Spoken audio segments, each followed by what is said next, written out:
Esse documentário é uma obra de não ficção baseada em estudo socioeconômico da Universidade Federal de Santa Maria, no Rio Grande do Sul, com depoimentos de historiadores e entusiastas do movimento emancipacionista do Estado do Iguaçu.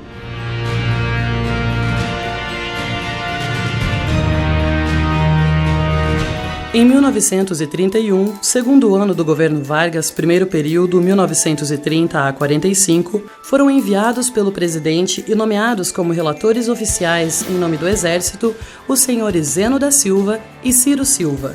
Seus relatórios comprovaram o abandono e a omissão com relação a esta região da fronteira, o que irritou políticos paranaenses e catarinenses, que queriam manter o status quo da exploração da região do futuro território do Iguaçu.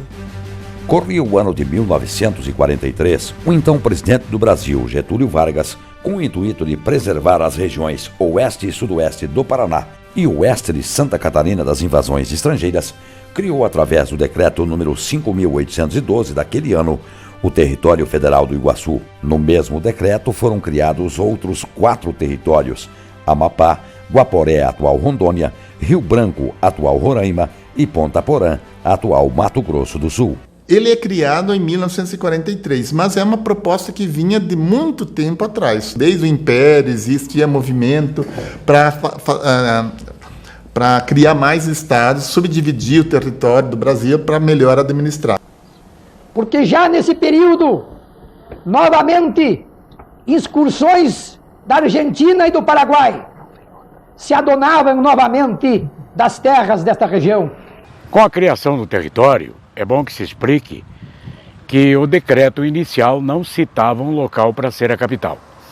E como existia a colônia militar de Foz do Iguaçu, as autoridades paravam ou residiam basicamente lá.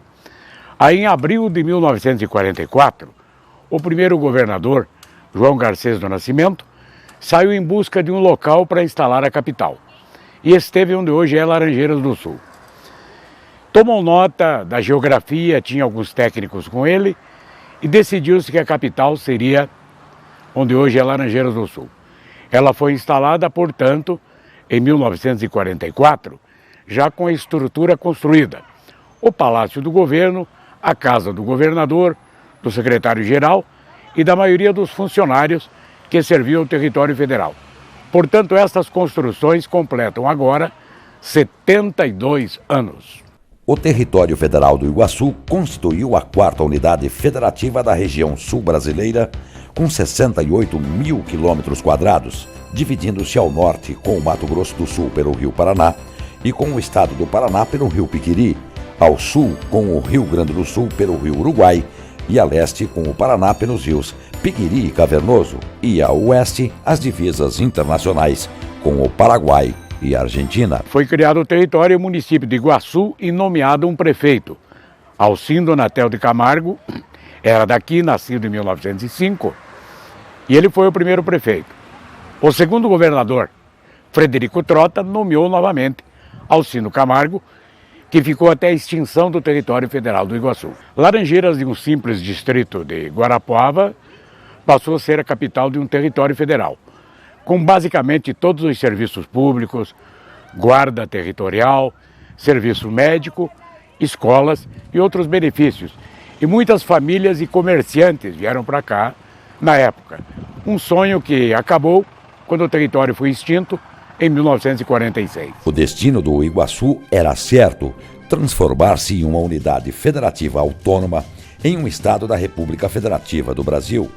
Este desiderato foi, todavia, frustrado em 1946, quando o presidente Eurico Gaspar Dutra, com apoio de políticos inescrupulosos, permitiu que a Assembleia Nacional Constituinte extinguisse o território, determinando a sua consequente anexação aos estados do Paraná e Santa Catarina. Há uma grande lamentação da extinção do território, alegando exatamente que houve uma cessação daquelas coisas boas que estavam acontecendo, né?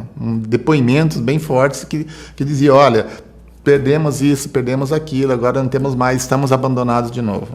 Era esquecido. O oeste do Paraná era esquecido, como foi esquecido na época que Getúlio criou o território do Iguaçu. Aquela região não era Brasil. Não era Paraná, não era Santa Catarina, aquela região era mais Argentina que Brasil.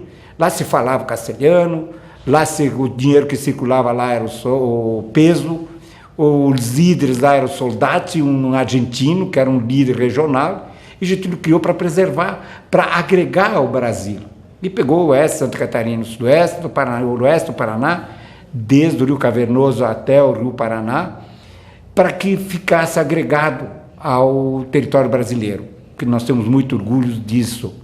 E, posteriormente, nós somos roubados, eu digo como iguaçuano. Vargas criou o diretório depois, com a queda dele, né, porque ele era um governo excepcional, né, daí veio uma nova Constituição, no tempo do presidente Dutra, né, ali não se deu a devida atenção, né, que a região merecia, né, e talvez politicamente um tanto desamparada, porque a força política estava em Florianópolis, no litoral de Santa Catarina, e também no litoral do Paraná, que era mais Curitiba. O que foi? Por que acabou o território do Iguaçu? Acabou por uma razão simples, né?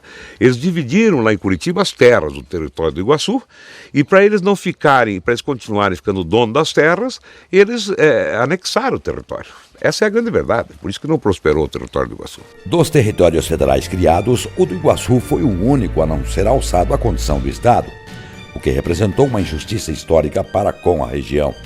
Foram criados os estados do Acre em 1962, Rondônia em 1982, Amapá, Roraima e Mato Grosso do Sul, antigo Ponta Porã, em 1988.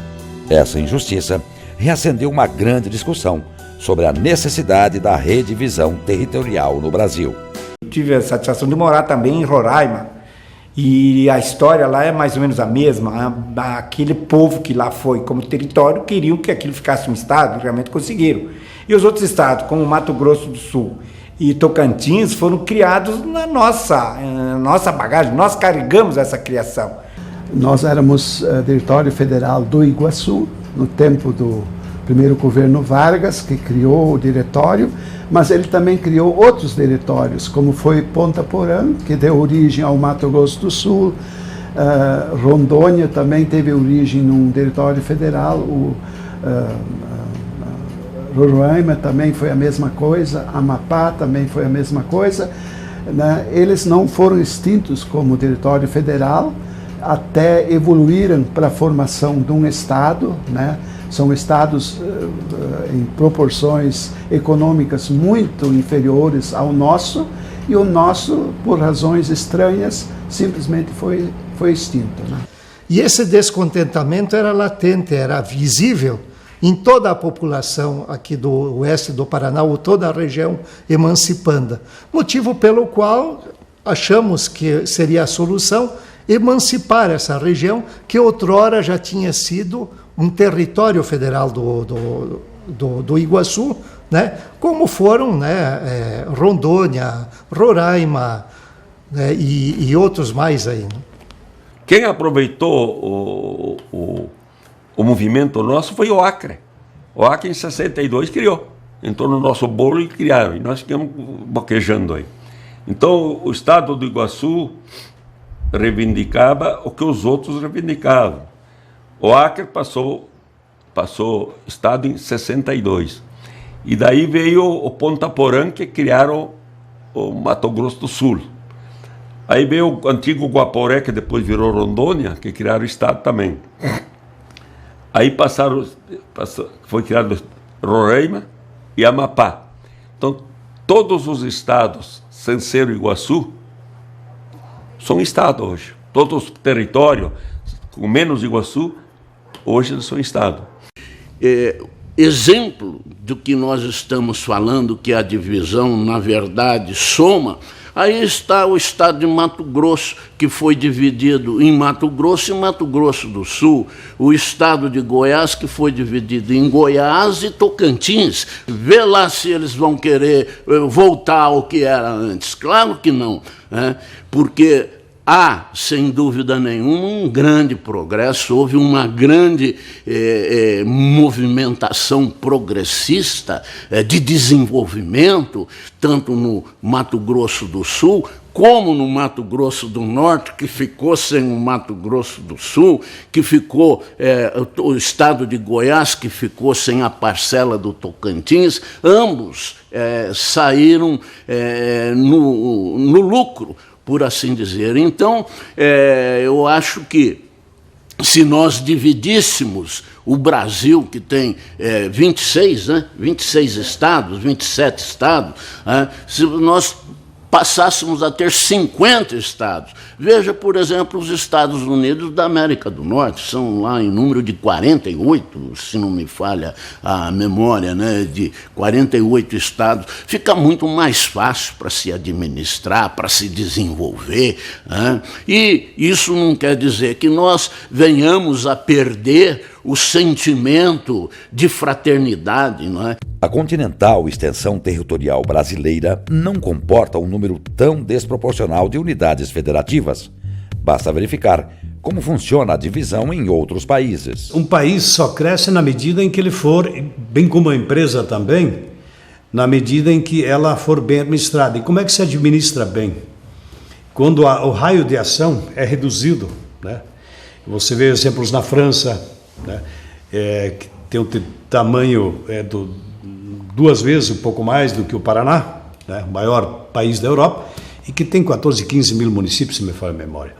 O próprio território americano, se você tirar o deserto do Alasca fora, é inferior ao território brasileiro, e tem mais de 50 estados, e nós temos apenas 27.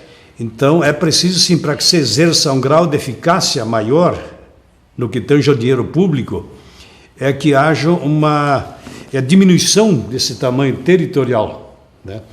E esse era o foco básico liderado pelo saudoso Edir Librandi, nosso deputado federal, que se elegeu com essa bandeira. O Edir Librandi, né, que foi um dos pioneiros aqui na região, e era um jurista estudioso das legislações e desses imbróglios que se cria em torno das coisas judiciais. Ele levava essa bandeira com uma realidade, porque é o seguinte: na prática, nós vivemos aqui experiências interessantes no oeste do Paraná. Nós que nascemos aqui, Cascavel era um município que hoje está desmembrado em 15, 20 municípios. E se comprovou com isso que quando você tem uma administração mais localizada, você valoriza as pessoas daquele local, né? Porque muitas vezes centraliza. Se Santa Teresa fosse hoje um distrito de Cascavel, seria Santa Teresa de Passagem. Não seria um município como é hoje, um município com muito progresso, as pessoas vivendo lá. Então, essa é a razão pelo qual o Edir deu a vida aí para refazer o território do Iguaçu e transformá-lo no estado. O estado do Mato Grosso já se fala em dividir, Rondônia também já se fala em dividir, o próprio Pará se fala em dividir, né? Porque são muito grandes estados e ficam à mercê de recursos. Por isso que eu falo, porque o produto primário, viu, ele vale muito pouco, ele fica tudo na estrada, pelas distâncias do produto agregado, da transformação, ele fica muito longe. E até ele chegar, por exemplo, a madeira, até ela chegar num beneficiamento de alta linhagem, fica muito caro, estrada, pedágio, imposto. Então aí esse dinheiro não volta. Os estados pertencentes aos países da Europa são mínimos, são pequenos. Então a população tem vamos dizer assim, uma participação mais ativa nas decisões do governo do estado. Então o tamanho territorial do nosso estado do Iguaçu ainda ficaria muito maior do que vários estados de países da Europa. Evidentemente que o Brasil, pela dimensão continental que tem, deveria ter mais estados para que a gente alcance o progresso que tem em outros países. Com a extinção do território, iniciou-se um movimento emancipacionista, tendo como precursor o advogado gaúcho Edir Liprandi, que não se conformava com o desaparecimento abrupto e arbitrário de uma unidade da federação, que seria um dos estados mais prósperos da nação brasileira. Edir, que já havia liderado a criação de municípios como Constantina e Rondinha, no Rio Grande do Sul, criava a SODEI, Sociedade para o Desenvolvimento e Emancipação do Iguaçu. Fizemos uma reunião e tal, bom, temos que montar a comissão. Quem que vai ser presidente, quem que vai ser, quem que não vai ser, entendeu? Chegou para mim e disse, Scarelli, vai ser você. Eu disse, tá louco? Não vai ser você. E aí acabou ficando eu e tudo bem. E aí começamos a lutar. Aí uma reunião em Pato Branco de novo, outra em Joaçaba, e assim por diante. O Mazurek depois sempre foi meu companheiro, foi sócio meu, trabalhou comigo muitos anos, entendeu? Então ele também se entusiasmou. Verdadeiramente foi muito gratificante ter participado daquele movimento, que foi uma sequência, que foi uma continuidade do movimento anterior, que começou lá no ano de 1952, em Pato Branco, com uma reunião muito proveitosa, né? Depois foi contestada também como um ato de rebeldia, quando na realidade a identificação, né, da geografia humana do antigo território era um dos indicativos que encaminhava para que tivéssemos essa identidade. Que a ditadura veio em 64. O movimento até começou antes um pouco.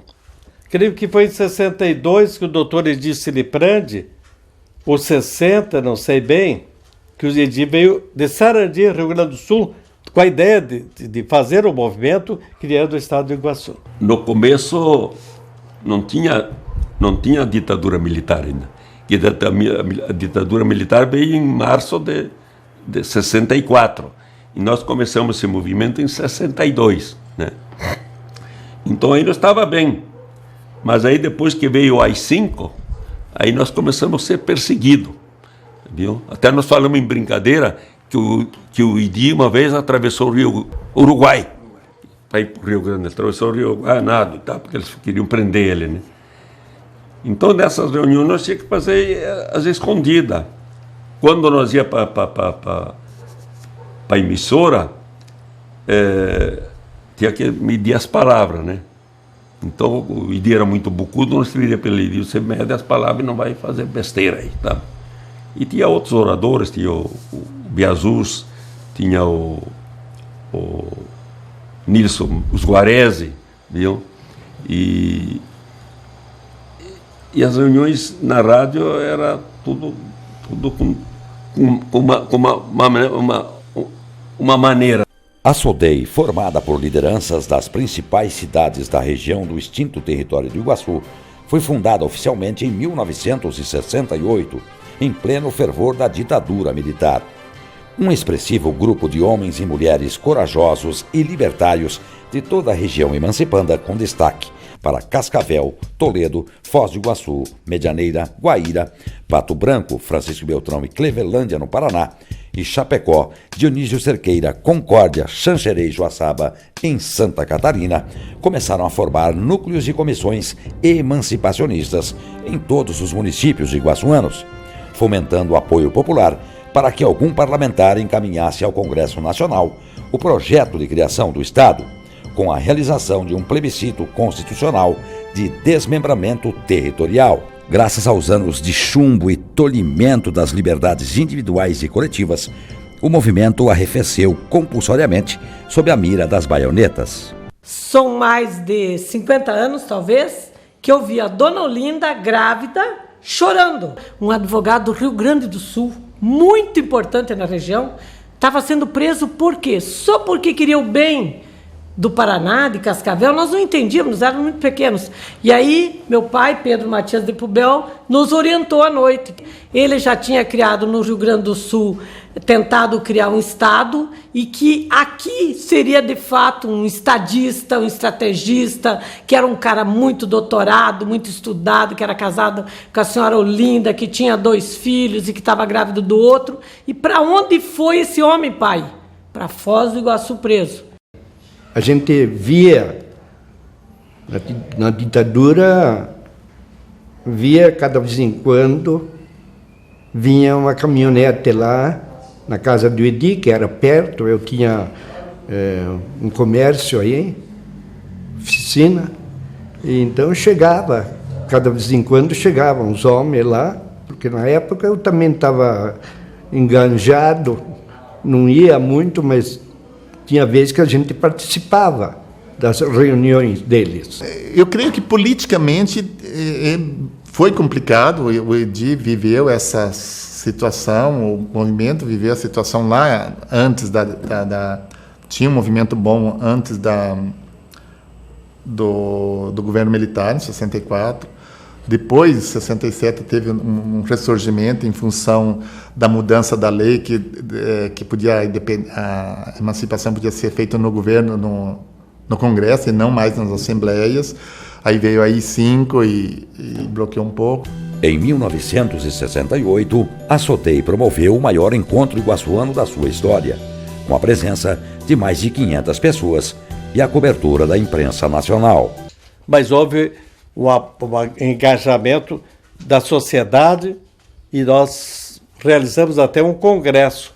Em 1968, em Pato Branco, no Cine Avenida, o Cine Guarani, agora também esquecido, acho que era Avenida, e tinha lá em torno de 500 a 600 pessoas nesse congresso, onde esteve prefeitos, vereadores, adeptos, deputados, pessoas que abraçavam a causa. Pato Branco, quando foi feita uma reunião no Cine Guarani, estava lotado.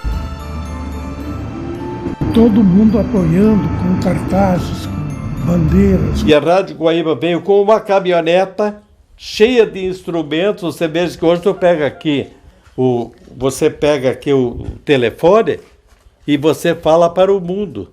Naquela época veio uma caminhoneta cheia, né, com carrocerias, caminhonete F3000, não sei que tipo de caminhonete, cheia de material, equipamentos para fazer a transmissão.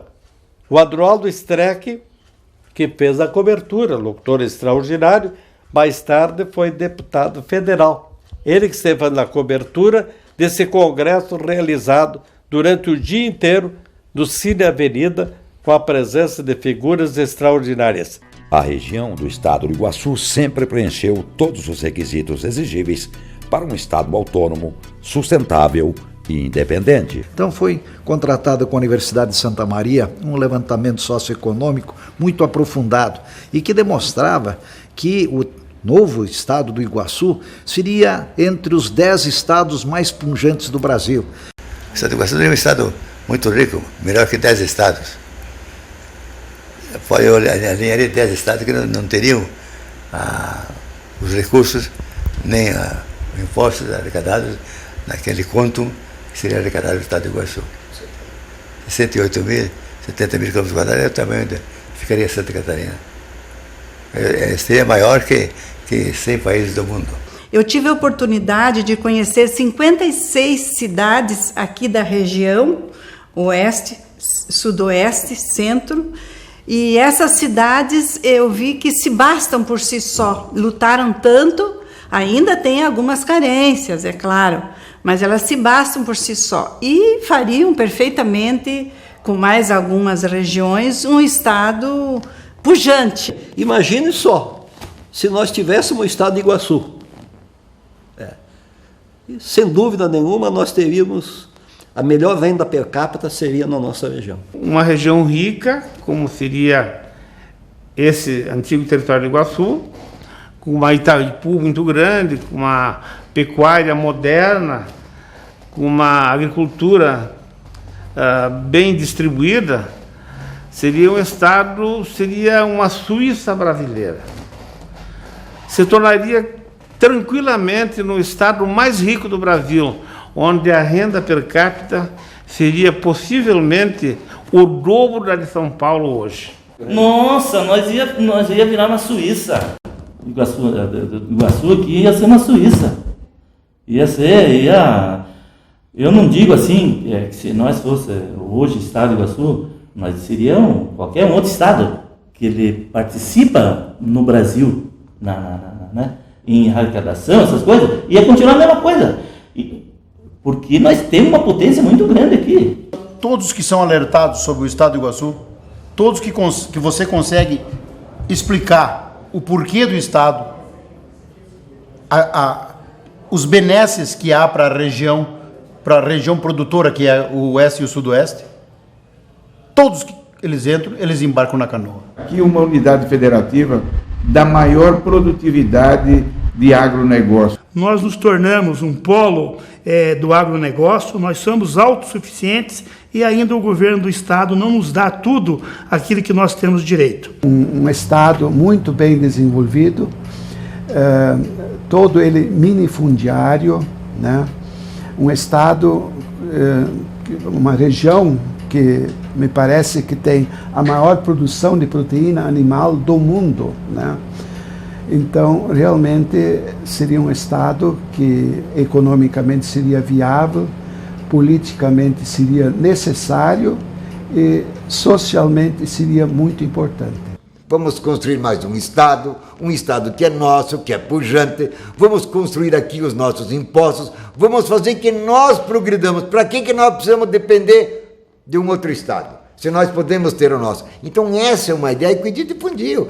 Mas na verdade é o seguinte, são poucas pessoas no mundo que conseguem prosperar com uma ideia. E o Edi prosperou. Isso que é importante. Ele deixou um legado. Os rios Iguaçu e Paraná, que atravessam toda a extensão do novo estado, são responsáveis pela produção de mais de 30% da energia elétrica brasileira, através das usinas de Itaipu, Salto Caxias, Salto Segredo, Salto Santiago e Salto Osório. Só no aspecto de hidrelétricas, nós teríamos a maior potencialidade à época de energia. Passados 60 anos desde a extinção do território federal do Iguaçu, o descaso e a discriminação para com a região, que compreende o futuro estado, é latente. Se duplica as estradas para o norte do Paraná, se duplica as estradas em volta de Curitiba, e por que nós não temos uma estrada duplicada? Por que nós temos que pagar um pedágio tão grande, com um valor tão alto, onerando o nosso transporte, principalmente das cargas que saem daqui de soja, de trigo, de suínos, e continuamos a ter estradas ainda dos anos 60. Por quê? Porque o Estado não olha para nós. Aí dizer que o governador veio várias vezes aqui, não vou dizer que ele não veio, mas e daí? Modificou? Alterou o panorama? Não. Nós continuamos tendo as dificuldades que tínhamos em 1960. E na realidade nós éramos abandonados pelo governo central do Paraná. Eu acho que o movimento do Iguaçu foi um movimento que mostrou ao Paraná a importância do Oeste e do Sudoeste. O governo do Estado pensava na capital, até um pouquinho ali por Ponta Grossa e depois o norte do Paraná. E nós aqui trabalhávamos e não víamos o retorno do nosso trabalho. A pouca importância que dão para a nossa população. Isso aí era uma das bandeiras principais do Estado do Iguaçu.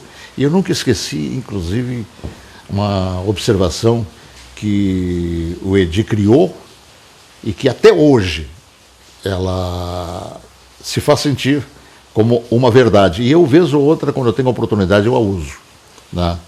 Em termos da região que seria o Estado do Iguaçu, nós aqui mandamos para os governos estadual e federal uma boiada, todos os meses em termos de impostos. Mandamos uma boiada. E o que recebemos de volta? Um bife. Bom, você de Maringá, Londrina, você pode escolher o estado que você quer, né? Você quer uma pista dupla, quer uma pista simples. É uma maravilha. O norte do Paraná está assim, super servido. E uma estrada feita a toque de caixa. Tem 3 estradas ligando Maringá e Londrina aí, tranquilamente, né? Quer dizer, e o oeste do Paraná está aqui com essa pista de Foz do Iguaçu, simples, daqui para Curitiba, tudo estragado. E o meu pai estava ouvindo uma entrevista na Rádio Colmeia, aonde tinha assim, um debate muito acalorado com relação ao estado do Iguaçu. E para mim, enquanto adolescente, naquela ocasião, aquilo funcionou tipo um mantra, né? Porque o entrevistado de então, ele dizia o seguinte, que nós, aqui do oeste do Paraná, oeste de Santa Catarina, nós mandávamos um boi para a capital e recebíamos um bife. Para nós aqui não tínhamos nada. Nessa ocasião específica, nós não tínhamos na cidade de Cascavel um palmo de asfalto. A região oeste estava completamente abandonada, não tínhamos estrada, não tínhamos ligação asfáltica, estávamos completamente abandonados por parte do poder público estadual. Amapá tem 250 mil habitantes e tem uma universidade. O Acre tem 400 mil habitantes e tem uma universidade. Por que nós, com 3 milhões e 200 mil habitantes, não temos uma universidade?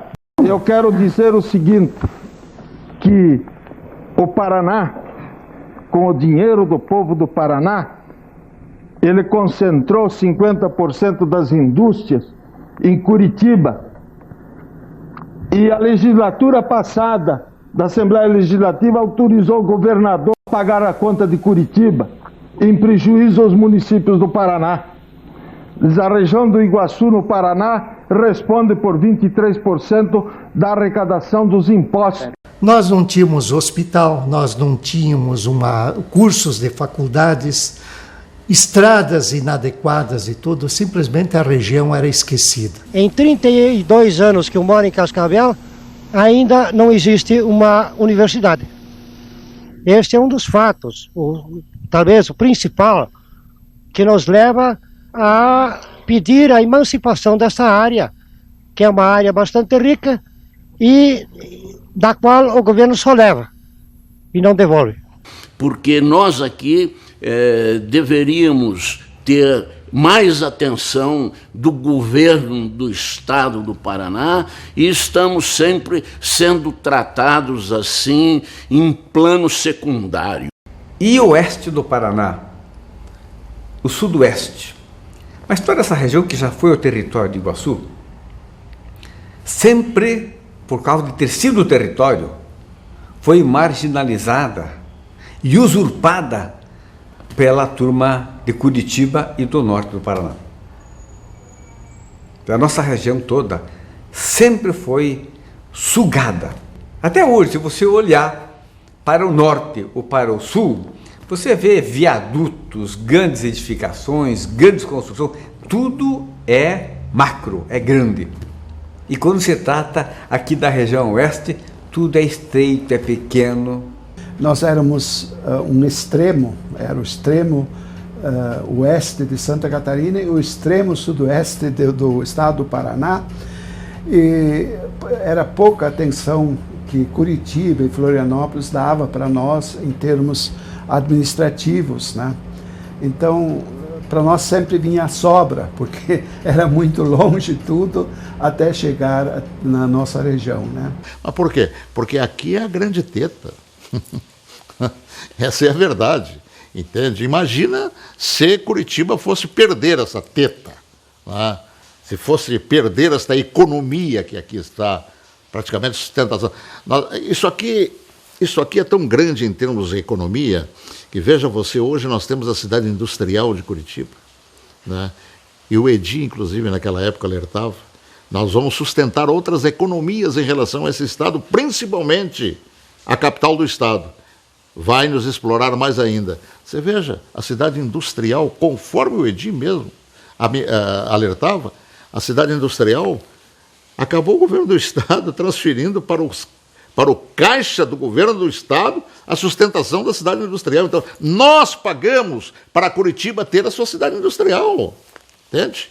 Nós trabalhamos, nós produzimos para que Curitiba tivesse e tenha aquilo que lá está. É por isso que eles jamais queriam deixar o que eu falei agora, teta, né? Essa é uma grande teta. O movimento pela criação do Estado do Iguaçu desesperou os governantes e políticos paranistas, que acabaram por trazer algumas obras e investimentos à região para sufocar e calar a pretensão emancipatória. Uma hora teve uma vantagem o pessoal de Pato Branco, que fizeram aquele asfalto de Três Pinheiros a Pato Branco, e aquilo foi, sem dúvida nenhuma, de que foi o movimento do Estado do Iguaçu que fez com que o governo fizesse aquele asfalto. O movimento fez com que o resto do Estado lembrasse que nós existimos. Houve um trabalho muito pesado, evidentemente, do restante do Estado, para que nós não nos emancipássemos naquele momento, porque aqui, evidentemente, que a produção nós mais contribuímos do que recebemos. Então, nós somos burros de carga, de certa forma, do resto do Estado. O movimento logrou êxito, sim, porque à medida que eles denunciavam que não tinha energia elétrica, que não tinha estrada, que não tinham saúde, que não tinha educação, tá? Quando o movimento criava corpo para fazer a independência, a emancipação da região, os estados, os governos concediam coisas, tá? Para abafar uma maneira, elegia aqueles políticos da região que eram contra o movimento, e aí concediam. O próprio Ney Braga, por exemplo, criou pequenas usinas elétricas, hidrelétricas, né? Num discurso do Ney Braga aqui em Foz do Iguaçu, ele diz, olha, e a BR-277 estava lá em Ponta Grossa ainda, né? Diz, olha, se o governo federal não tocar a BR até o Foz do Iguaçu, eu vou tocar com dinheiro do Estado para resolver esse problema.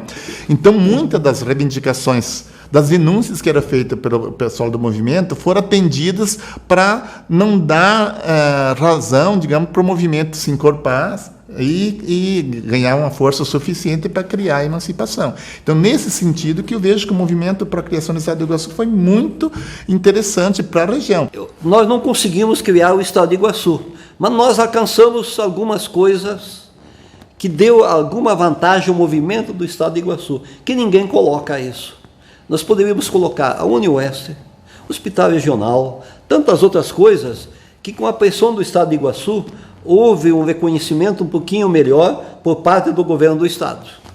Esse movimento, sem dúvida nenhuma, contribuiu muito para Cascavel e a região aquilo que hoje é.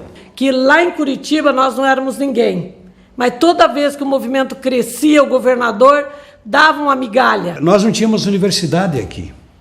Até o curso de medicina veio para essa região e tantos outros cursos que, aliás, foi uma das bandeiras nossas e principalmente, repito, do Edir Siliprandi, a ferrovia, quanta coisa veio para cá. E o foco era abafar o movimento do Oeste, do extinto território Iguaçu, abafá-lo para que as pessoas mais simples entendessem que não havia necessidade de criar mais um Estado.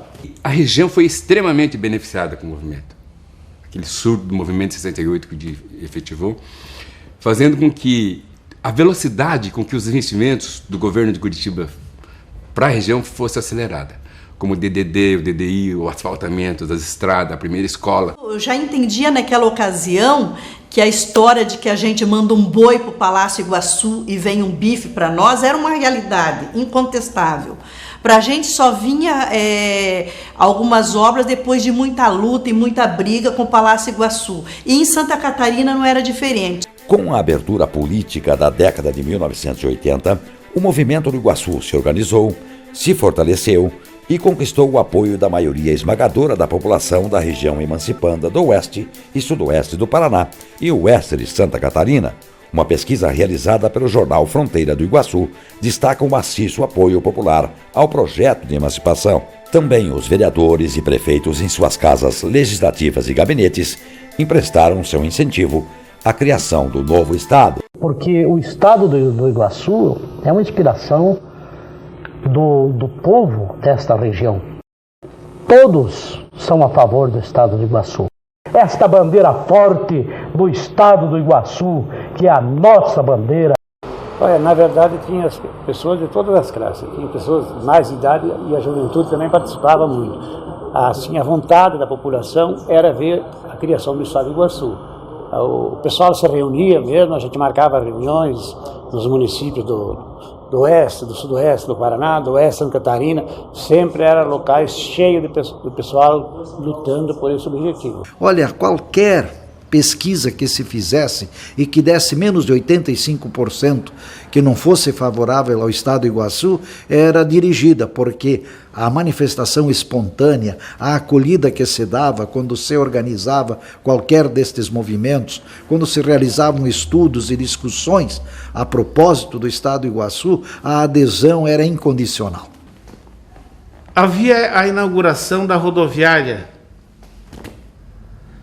E aí, nós decidimos que íamos arrumar uns 50 caras para segurar a faixa. Fizemos umas faixas lá. Me lembro que o Fernando Gomes ajudou a pagar as faixas. A Suzana ficou encarregada de levar esse pessoal lá. Foi a Suzana. Aí chegou a Suzana lá com os pirulitos e as faixas. Sua esposa. Minha esposa.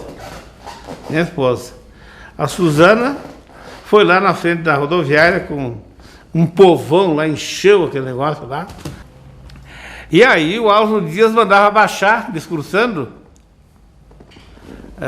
dizendo assim, abaixa esse negócio do Estado de Iguaçu, porque eu não sei o que lá, né? E a Suzana, levanta. Aí todo mundo levantava, abaixa, levanta. Tivemos apoio de uma outra pessoa na época, uma líder dos primeiros tempos da luta para o Estado de Iguaçu, era a Elza Caetano, que era uma entusiasta, uma senhora humilde e simples, mas lutou. Ela chegou inclusive nos primeiros momentos, em 45, 46, quando saiu, que começou as manifestações de rua, inclusive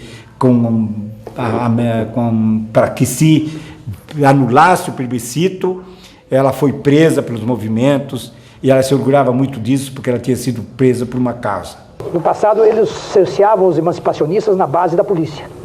Houve mulheres presas aqui, como foi o caso da dona Elza Caetano. A dona Elza Caetano esteve presa. Eu tirei a dona Elza, eu estive na delegacia de polícia tomando as medidas judiciais cabíveis, né, para liberar a dona Elza. Bom, nós fizemos um requerimento na Câmara Municipal, que transformou num projeto, e dali saíram ofícios para todas as câmaras da região que pertencia ao Estado do Paraná. E aí o doutor Edi passou a falar em todas as câmaras municipais. E depois disso é que vieram as assinaturas. E a grande importância desse momento é que, de fato, o Oeste e o Sudoeste viram que seriam valorizados e que seria o Estado. O Estado, na cabeça do povo, estava criado. O argumento convincente da viabilidade e da potência do projeto, aliado ao trabalho dedicado nos comitês pró-criação do Estado do Iguaçu em toda a região, trouxe adesões significativas ao movimento. Nós conseguimos um apoio considerável à época através da Rádio Cultura de Palotina, que nos deu a oportunidade de entrevistar o Dr. Edi Liprandi, o Dr. Juraci Bortolotto, à época um dos integrantes desse movimento, e realizamos inclusive uma reunião na Câmara de Vereadores, meio que às escondidas, porque a situação era considerada difícil para quem viesse a apostar ou se dizer aberto ao Estado de Iguaçu. E se criou realmente várias oportunidades de palestras, de radiofônicas, enfim, né? Discussões sobre o tema, que era vibrante, né? Lembro que numa oportunidade, no clube da cidade, se reuniu mais de 500 pessoas, segundo foi estimado na época, para discutirmos com um microfone aberto, transmitido pela rádio da nossa cidade, né? O questionamento dos estudantes e das pessoas presentes.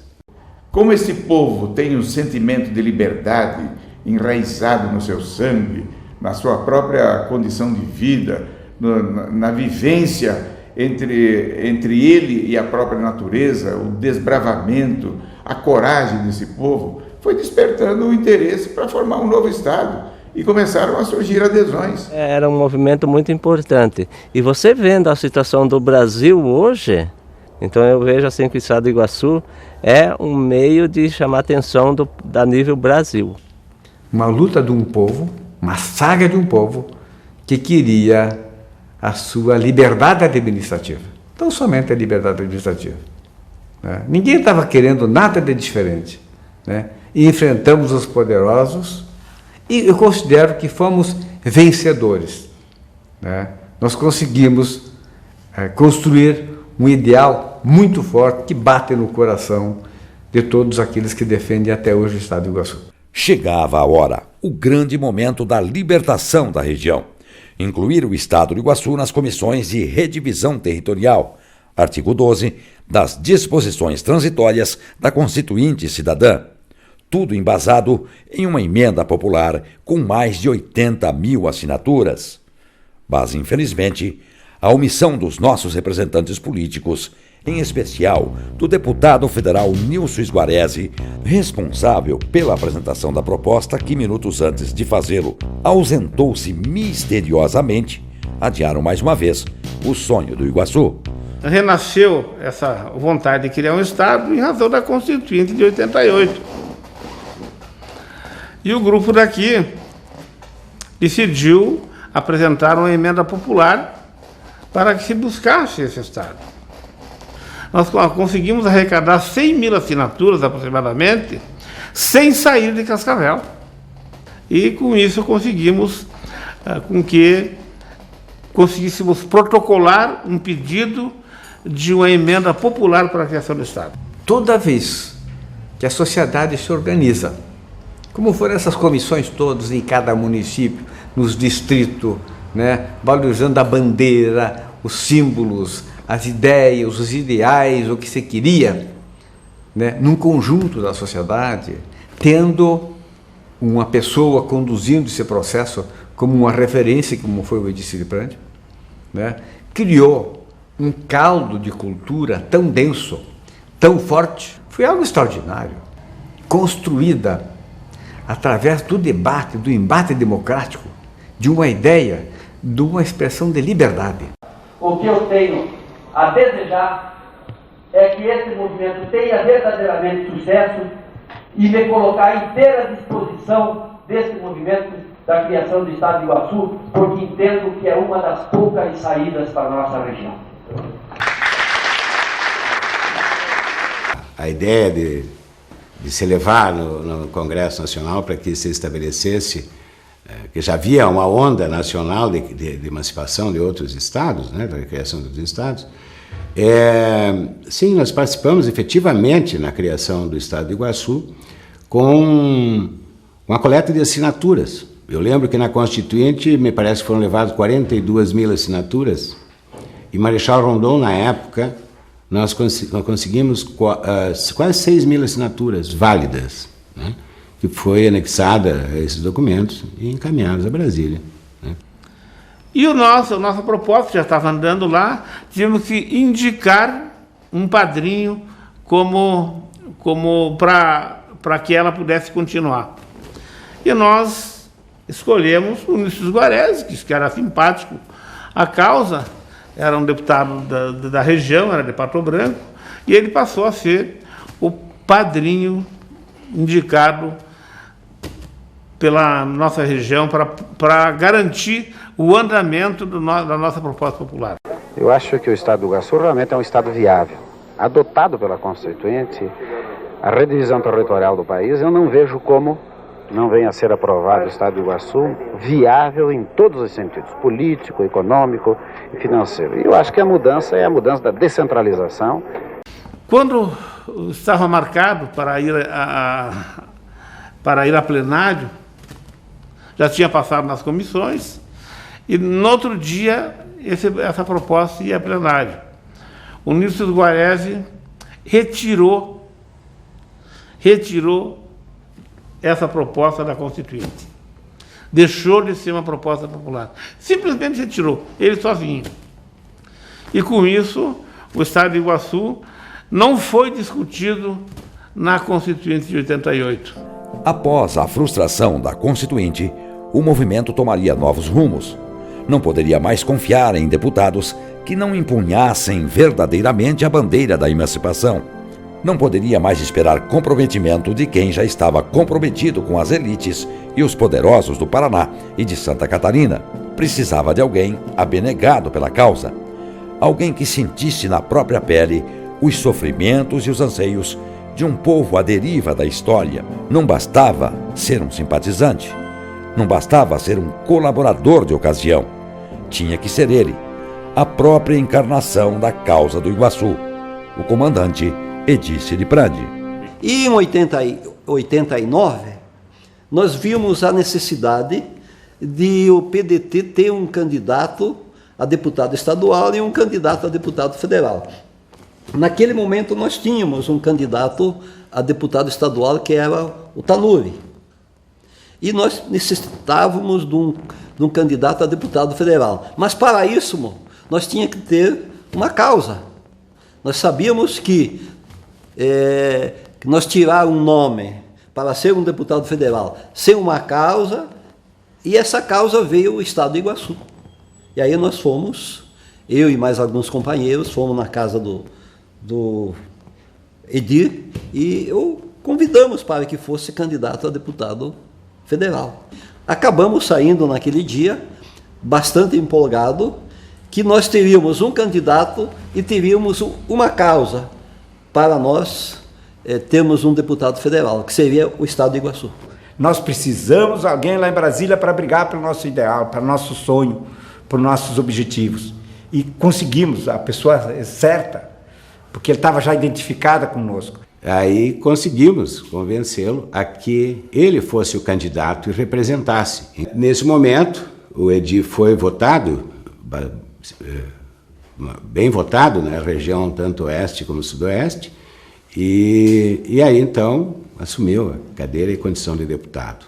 E ele foi candidato, se elegeu, não foi fácil ele se eleger, havia uma conspiração grande contra ele, na região inteira, havia o negócio de tirar os títulos dele, os votos dele também, né? Onde tinha muito voto, eles tiravam o voto, passavam para outro, porque não havia uma estrutura de fiscalização. Então ele se elegeu, porque Cascavel nós concentramos e ele foi o mais votado, o candidato mais votado de Cascavel.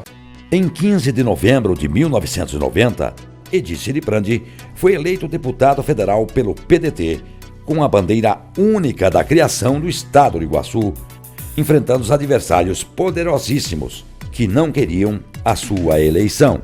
Em seu primeiro ano como deputado, Edir Liprandi apresentou o projeto de criação do Estado do Iguaçu, com um estudo de viabilidade econômica da nova unidade federativa, realizado pela Universidade Federal de Santa Maria. Apesar de muitas barreiras e de um clima político conturbado no país, o impeachment de Collor, o projeto foi votado em 31 de março de 1993.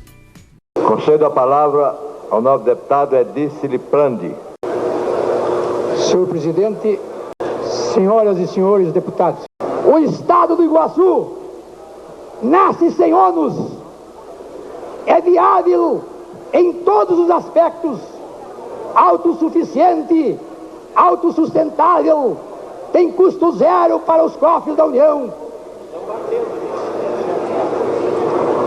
Senhor presidente, senhores deputados, a região do Iguaçu pretende apenas um Estado, apesar de saber e ter consciência de sua pujança, porque tem inclusive, senhores deputados, o status e o potencial de um país.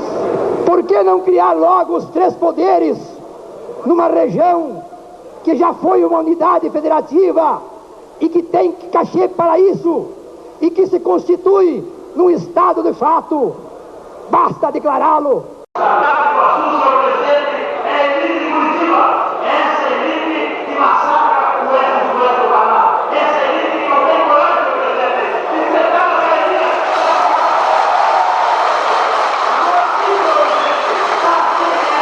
Aqueles que não têm medo de voto, aqueles que não têm medo de urna, eles vão dizer sim ao plebiscito do Iguaçu. Eu peço voto sim aos companheiros. Se o povo quer, esta casa acaba com ele. Se não for hoje, será um dia. Todas as vezes que nós trairmos uma aspiração popular e o povo testemunhar esta traição, o povo nos colocará no devido lugar da sua rejeição, para que não nos renove a dignidade de sua representação. Este é o grande sentido, senhor presidente. Este é o grande momento que a casa vive. Nós não estamos emancipando o estado do Iguaçu, nós estamos querendo que se defira urgência urgentíssima para que esta casa diga se o povo do Iguaçu tem ou não direito de expressar o seu pedido de emancipação para ser livre, como livres somos todos nós, cidadãos brasileiros, sem as mordaças, sem as conveniências, sem as vicissitudes, sem as imposições, senhor presidente, dos que querem o tempo todo a submissão dos que precisam de asas para voar. Nós somos condores, senhor presidente, condores da liberdade. Os espaços brasileiros comportam todos os nossos voos e outros voos dos que querem voar, pois quem não for condor, pois quem não tiver penas para voar, por quem quiser ter os voos baixos dos bacuraus, que fiquem nas suas próprias insignificâncias, mas não tolham as aspirações maiores dos que podem voar. Mas eu acho que o que mais me deixou assim surpreso foi que no dia que antecedia a votação, a gente começou a visitar gabinetes e tudo, de cada 3 deputados que a gente visitava, 2 eram favoráveis à causa do Iguaçu. O deputado Edi, né, tinha feito um trabalho muito bom. Ele até se queimou com muita gente lá, e daqui também, pelo fato de muitas vezes, né, em prol da defesa do estado do Iguaçu, não se manifestar a respeito de outras causas ou ficar em silêncio, né? Porque o que ele mais queria justamente é isso aqui, o voto do deputado pela nossa emancipação. Nesse período nós demos uma força bastante forte, tivemos em Brasília, tivemos juntos no movimento, e o Edi sempre enfatizando que todos precisavam dar a sua contribuição se nós quiséssemos um Estado forte, um povo guerreiro, um povo trabalhador, empreendedor, destemido e que tinha a capacidade de transformar em poucas décadas um dos estados mais ricos. Em um debate promovido pela RPC, emissora filiada da Rede Globo de televisão no Paraná, no programa Globo Comunidade, o deputado Edi Siliprandi comprova ao deputado Ratinho, com informações, números e dados socioeconômicos incontestáveis, a viabilidade da criação do Estado do Iguaçu. Que é para resgatar o princípio da proporcionalidade. O que o senhor está querendo? O Paraná, o Rio Grande do Sul e Santa Catarina somados tem 25 milhões de habitantes e tem 9 senadores. O Goiás tem 9 senadores com 7 milhões de habitantes. E veja por quê. Porque se transformou em Brasília a condição de Estado, em Goiás, propriamente dito, e o Tocantins. Então, ele com 7 milhões de habitantes, ele disputa lá em Brasília, em igualdade de condições, com a região sul, com 25 milhões de habitantes. O cidadão lá falando no Fala Povo, o Oeste, por que o Estado do Iguaçu? Não, o Estado do Iguaçu porque, porque eu não tenho o que fazer, não tenho o que falar, o Paraná é um só, indivisível. Bom dia, Brasil! O Estado do Iguaçu, a criação do Estado do Iguaçu passou na Câmara, na Comissão de Constituição e Justiça, mas ainda tem que passar pelo plenário da Câmara e do Senado. O senhor acredita que dá para votar ainda esse ano? Eu acredito que sai agora em agosto e setembro já está em condições plenas de ser votado. Já porque a proposta se encontra em mãos do presidente da Câmara, do deputado Ibs Pinheiro. Após muitos embates e tumultos causados pelos adversários do Iguaçu, foi marcada a data de votação do projeto 141/91, 31 de março de 1993. O movimento emancipacionista, apesar das dificuldades, apesar das perseguições, conseguiu levar mais de 3.000 pessoas para pressionar o Congresso Nacional. Odiete, mais uma vez estamos falando diretamente da Câmara dos Deputados aqui em Brasília. O deputado Edício Librandi já está aqui, inclusive, estamos acompanhando. E o deputado, o presidente, no caso, da mesa, está pedindo aqui para que não haja manifestação por parte da população, nem mesmo por parte dos deputados favoráveis ou contrários à criação do Estado do Iguaçu. Estamos aqui, vale lembrar, não estamos aqui autorizando um Estado. Os deputados não estão votando o Estado, estão votando o plebiscito para que o povo, emancipando do oeste do Paraná, do oeste de Santa Catarina e do sudoeste do Paraná, aí sim resolvam favoráveis ou não ao Estado do Iguaçu. Só complementando essa informação, nós conversávamos com alguns deputados do Paraná, do PMDB, e eles colocavam o seguinte, que ontem à noite tiveram um pedido especial do governador Requião, para que, por favor, não votassem, pelo amor de Deus, e nós do outro lado pedindo, pelo amor de Deus, voto. Então eles diziam assim, eu não sei o que eu faço, porque eu estou agora entre vocês me implorando aqui, está sendo uma coisa até humilhante, sabia? Tá, realmente você, ouvinte, que está nos acompanhando, está sendo até humilhante a maneira com que a gente se coloca perante os deputados, pedindo assim, pelo amor de Deus, implorando para que eles pensem bem na hora de votar. Daqui a pouquinho voltaremos com mais informações. Amir Calil, para o plantão do Jornal da Cidade. Senhor presidente, eu daria meu voto sim pela realização do plebiscito, como encarecer aos companheiros que votem sim, porque verifiquem uma coisa. Primeiro, o Estado, ou melhor, o que se pretende que seja o Estado, é uma região que durante muitos anos se constituiu por território federal. Era o território de Iguaçu. Ninguém consultou aquele povo para dividi-lo e anexá-lo a Santa Catarina ou ao Paraná. Ninguém queria usurpar os direitos de paranistas e catarinenses. O que o povo do Iguaçu queria era o seu direito constitucional de, através de um plebiscito popular, decidir sobre a criação do novo Estado. Que nós mobilizamos até uma caravana com 12 ônibus de Cascavel, sem recurso, com muita dificuldade, com pessoas humildes. Coloquei esse assunto para os meus alunos, mas eles foram maciços em apoiar essa ideia. E até foram conosco para Brasília, precariamente com ônibus, e para apoiar o movimento na época que era pró-Iguaçu. Eu peguei a briga com o doutor Edi, eu comprei a briga.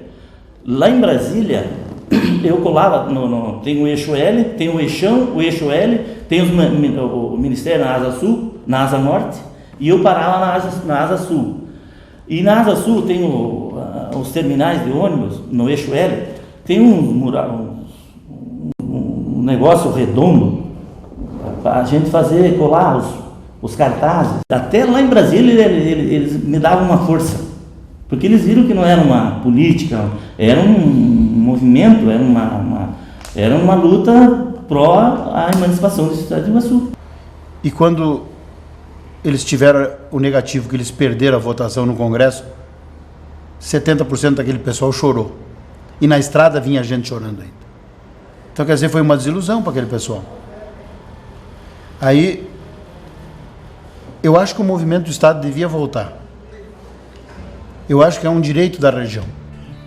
O inimigo número 1 do Iguaçu, Aníbal Cury, deputado por mais de 10 mandatos, dono de cartórios, com sua conhecida influência nos porões do poder, atropelou implacavelmente a história de luta e de busca pela liberdade dos iguaçuanos. Não vai adiantar nada, porque enfraquecer duas unidades como a Santa Catarina e o Paraná, que já não são unidades fortes, para formar uma terceira fraca, ficariam 3 unidades fracas. Com a colaboração de cartórios e chefes políticos do Paraná e de Santa Catarina, que queriam manter seus privilégios e seus currais eleitorais, Aníbal Cury comandou uma verdadeira guerra midiática e de terror contra os emancipacionistas. Às vésperas da votação histórica do plebiscito do Estado do Iguaçu no Congresso Nacional, Aníbal, juntamente com a alta cúpula dos governos que perderiam parte de seus estados, influenciou os deputados que votassem contra o plebiscito. Criou-se o movimento Paraná Indivisível, palavras de Aníbal Cury na época. Essa terra tem dono. De fato tinha dono, né? Ele era dono dos cartórios. E nós não queríamos isso, nós queríamos que a nossa sociedade de Cascavel e do Oeste tivesse o direito de fazer um concurso público para ter os nossos cartorários, e não nomeado por Curitiba pessoas que saíam de lá que nós nem conhecíamos, elas nem conheciam e talvez nem sabiam na época nem fazer uma escritura ou alguma coisa. E ele dominava através dos cartórios, ele sempre foi elite. O Aníbal Cury, por exemplo, ele era dono de imensas áreas aqui em Cascavel sem nunca ter vindo aqui, né? Hoje, onde está o exército, era tudo o Aníbal Cury aquilo. Então qual era o interesse dele? Mudar aquilo e criar um novo Estado que tomaria conta daquelas terras? Não, era manter a oligarquia que estava. Era mais fácil fazer uma campanha política lá em Curitiba, no norte do Paraná e ponto final. Até aquela época, quantos governadores do norte do Paraná foram eleitos? Quantos levaram de riqueza para o norte do Paraná? Por que o norte do Paraná desenvolveu-se de uma forma extraordinária? Hoje, nós estamos começando a iniciar uma grande retomada, mas o norte do Paraná já está altamente consolidado. Isso porque teve Jaime Canet, teve Álvaro Dias, teve o Richa, tem o Richa de novo. Quer dizer, tudo isso canaliza as riquezas para os locais onde eles têm os seus interesses maiores. Naquela ocasião eu observei o seguinte, inimigos figadais, né? Vou citar um exemplo assim, Aníbal Cury, Jaime Lerner, Requião. O Estado do Iguaçu não conseguiria pagar a sua Assembleia Legislativa, não conseguiria instalar o seu governo, não pagaria sequer os funcionários públicos. Essas pessoas estavam de braços dados, o Greca, né? A gente estava fazendo aquele corredor polonês em Brasília para que fosse aprovada aquele decreto, né, legislativo, né, do Edícile Prandi, e essas pessoas todas estavam contra nós, né? Olha, eu sou contra. Eu tenho hoje já um sentimento paranista. Nós brigamos muito tempo no Oeste, eu que sou de lá do Oeste, para integrar politicamente o Oeste ao Paraná. Os governos vêm investindo no Oeste. Há hoje essa integração. Ora, no momento que se alcança a integração, trabalhar para desintegrar é um contrassenso. Eu, a princípio, sou a favor da criação do Estado do Iguaçu, porque nós teríamos um novo Estado, nova representação política mais forte do Sul, um aumento de deputados e senadores, e teríamos o que nós, creio, almejamos, de caminhar com as nossas próprias pernas. Então a gente observou que Curitiba tinha sim voos lotados das lideranças de Curitiba que não queriam hipótese alguma que houvesse a criação do Estado do Iguaçu. Mas nós que estivemos por muito tempo e estamos ainda abandonados por parte do governo estadual, nós queríamos muito que aquilo passasse, porque para nós era um sonho a criação do Estado do Iguaçu. Eu lembro assim muito claro, na noite da virada, que seria votado, né, a filha do Sarney havia dito, bem, até agora o Estado de Iguaçu está criado, mas nessa noitada nós corremos muitos riscos. E foi o que aconteceu, né?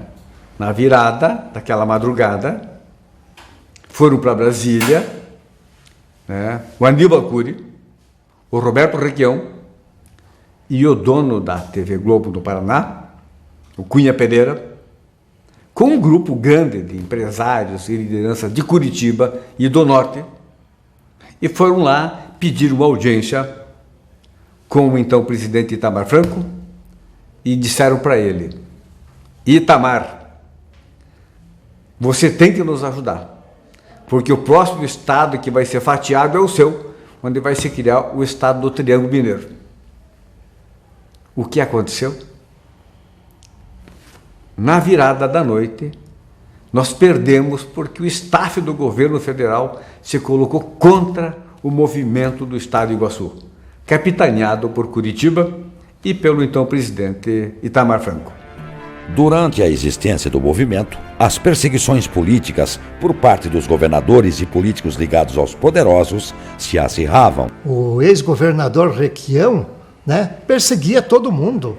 né? A Assembleia Legislativa era contra a criação do Estado do Iguaçu.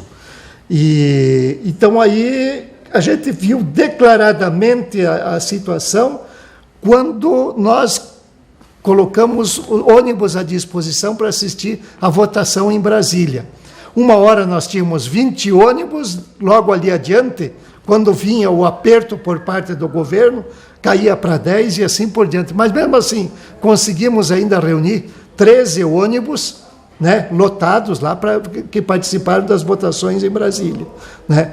Posteriormente, né, eu mesmo então fui, acho que um dos primeiros escolhido, com a verificação justamente de fiscal dentro da minha empresa, né, e por muito pouco não me fizeram quebrar, né. Então houve essa perseguição, isso foi clara, isso eu afirmo, isso eu justifico porque eu sofri na própria pele.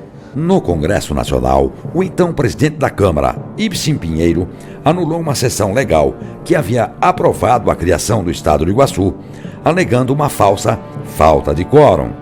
No dia da votação do plebiscito, havia quórum, né? Havia quórum para que fosse aprovado ou não, e o plebiscito havia sido aprovado, e o presidente da Câmara naquela época disse assim: é notória a falta de quórum. E simplesmente deu uma rasteira na Constituição, na lei, na Câmara, nos deputados, na região emancipanda. Ele simplesmente cuspiu na cara de todo mundo com aquela sua atitude. Ibsen Pinheiro é que estava na presidência da Câmara naquela época. Ibsen Pinheiro, que depois inclusive foi cassado, né? Entende? Mas foi uma rasteira que ele deu, porque o Edi queria era democraticamente um plebiscito. E ele, com aquela atitude traiçoeira, infelizmente, porque tinha quórum, ele disse que não tinha, e engavetou o projeto, aí foi frustrado o objetivo do Edi Celebrante. Em sessão no Congresso Nacional, com a plenária lotada de iguaçuanos, o deputado Ratinho mostra o seu repúdio à causa do Iguaçu, sendo efusivamente vaiado como inimigo da democracia. Enquanto a parte destinada aos iguaçuanos estava lotada, a parte das galerias, que deveria receber os defensores do Paraná, estava vazia. As moscas. Mais de meio século se passou, e a esperança, o ânimo e o sonho daqueles que querem a autonomia desta região permanece latente. Que alguns sociólogos de hoje dizem que esse movimento hoje não teria consistência sequer, teria possibilidade de ser considerado um sonho, mas o sonho é feito para ser sonhado. O Estado do Iguaçu é perfeitamente viável. Nossa região é uma região produtiva de pessoas trabalhadoras e que ajudaram a construir esse país. A criação do Estado do Iguaçu é uma questão de tempo. Certamente será realidade um dia. É que não podemos desistir do sonho, porque o sonho foi para ser sonhado, o sonho é para tentar ser vivido, e se nós conseguir realizá-lo. E se nós não realizar, pelo menos nós terminamos tentando. A ideia era clara, e quem ouvia sempre concordava. Não tem como não concordar com a proposta, porque ela é viável. E para nós, da região, certamente será a melhor coisa que irá acontecer. A nossa região é rica, ia ser muito rica, né? Nossa, era um estado maravilhoso. Dá uma dor no coração da gente não ter esse estado. Que não morra esse sonho, sobretudo no seio da mocidade. Mocidade, agonizando a pátria está. Ó jovens, não deixe que isto ocorra, levanta nos braços, beija na fronte, não morrerá. O sonho de ter um estado com nome Estado do Iguaçu será uma realidade a partir do momento que todos os oestinos do Paraná e Santa Catarina terão consciência cívica que nós somos camada pensante, trabalhadora, que produz e que merece ter um lugar especial aqui nessa unidade da federação. Eu diria, é uma empreitada difícil, mas é uma grande vitória para todos aqueles que vão morar no futuro Estado do Iguaçu. Edi Siriprandi contribuiu decisivamente na criação de 19 municípios gaúchos, dentre eles o próprio distrito onde nasceu. Veio ao Paraná no início da década de 1960, instalando-se na cidade de Pato Branco, onde deu início ao movimento pela criação do Estado do Iguaçu. Ainda na década de 60, mudou-se para Cascavel, onde militou na advocacia, sendo eleito por 3 vezes presidente da subseção cascavelense da Ordem dos Advogados do Brasil. Edi nunca se conformou com a extinção do território federal do Iguaçu. Foi eleito deputado federal em 1990 e é o autor do projeto de lei 141/91. Faleceu em 28 de março de 2009. Assim como Siriprandi, os verdadeiros iguaçuanos nunca deixaram de acreditar no sonho. Que o Edi Siriprandi foi um sujeito um dos raros políticos que eu conheci que cumpriu com a sua palavra, entende? Com a sua promessa. O Edi Siriprandi, depois que ele se candidatou a deputado federal e ganhou a eleição, ele o fez na promessa de criar o Estado do Iguaçu. O que me interessa ir para lá não é para ter uma cadeira de deputado federal, não é para ter nada disso. O que me interessa para lá é criar o Estado do Iguaçu. E se não for para criar o Estado do Iguaçu, não me interessa. Ele foi um batalhador, lutou e ele morreu com a esperança na cabeça do Estado do Iguaçu. Olha, uma figura que não pode ficar esquecida pela luta, pela quase uma obstinação, é do deputado Edi Siriprandi. Esse devotou praticamente o seu mandato em favor desta causa. E olha, foi uma grande injustiça que se cometeu em não reconhecer o trabalho e a autenticidade desta luta que ele comandou. E nesse aspecto eu acho que quando se fizer qualquer referência a movimentos pela emancipação do Estado do Iguaçu, não pode ser deixada de lado a figura do deputado Edi Siriprandi. O que mais me marcou era a presença do próprio Edi. O Edi era uma pessoa que ele tinha na veia, no coração, no ser dele, esse Estado do Iguaçu ele queria. E eu vejo assim que ele, se foi recomeçado esse trabalho aqui, é ele. Porque o importante nessa vida é viver por um propósito. Porque quando a gente morre, se lutou por um propósito, continua. Agora, se a gente vive só para lutar pela gente, morreu. Eu nunca vi nenhuma mudança acompanhar um enterro. Mas ideias acompanham um morto. E o Edi está vivo. O Iguaçu existe, não vão calar nossa voz. O Iguaçu resiste, o Iguaçu somos nós. Queremos nossos direitos, nosso pedaço na história, esquecidos pela omissão de alguns, mas vivos em nossa memória.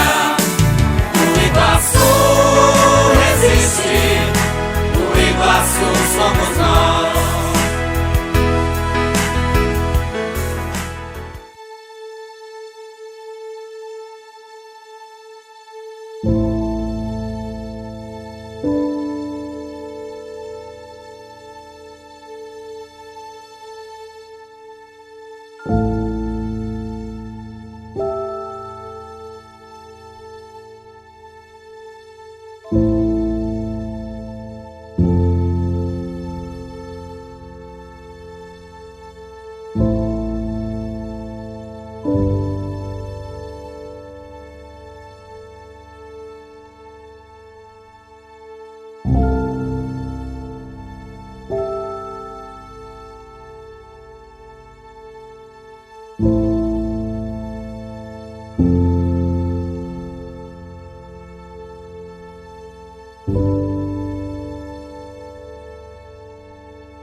Este documentário reflete, além do resgate histórico, um manifesto dos habitantes verdadeiramente comprometidos com o desenvolvimento da região.